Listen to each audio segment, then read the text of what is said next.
جو شخص گناہ میں مبتلا ہو کر دنیا کی کوئی کامیابی حاصل کرتا ہے اسے کوئی کامیابی حاصل نہیں ہوئی، اور جو شخص اپنی علم پر عمل نہیں کرتا تو گویا اس تک نعمت عمل واصل نہ ہوا۔ جو بندہ کوئی کام ہمیشہ کرتا رہتا ہے وہ آخر اپنی مطلب میں کامیاب ہو جاتا ہے۔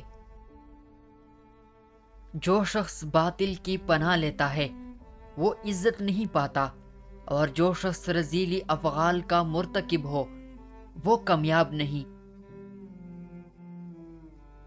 بے شک تمہاری منزلی مقصود تمہاری آگے ہے، اور قیامت تمہاری پیچھے لگی ہوئی ہے کہ وہ تمہیں منزلی مقصود کی طرف پکارتی ہے۔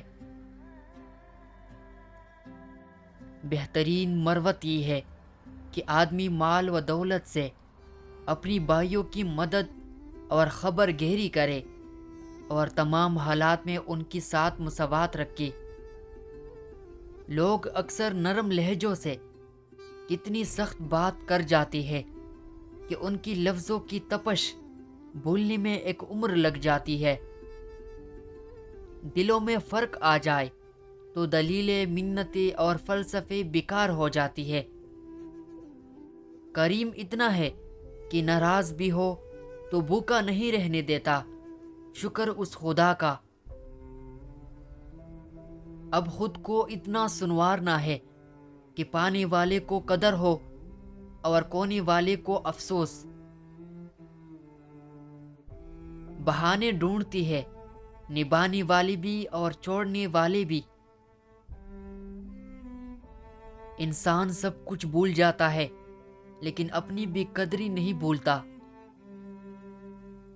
میں کہیں ناکام نہ ہو جاؤں، یہی وہ ڈر ہے جو انسان کو کامیاب نہیں ہونے دیتا۔ ہم حسین ترین، امیر ترین، ذہین ترین اور زندگی میں ہر حوالے سے بہترین ہو کر بھی بلا آخر مر ہی جائیں گے۔ کوشش کرے کہ کوئی آپ کی شکایت رب سے نہ کرے۔ جیسے نظر آنا چاہیے ویسے بن جاؤ۔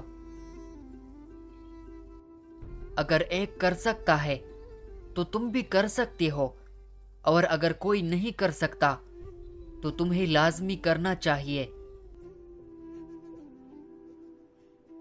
کسی کی بدتمیزی سے مت گھبرائے، وہ بس اپنا تعارف کرواتی ہے۔ سمجھداری اسی میں ہے کہ انہیں پہچان کے آگے چل دے۔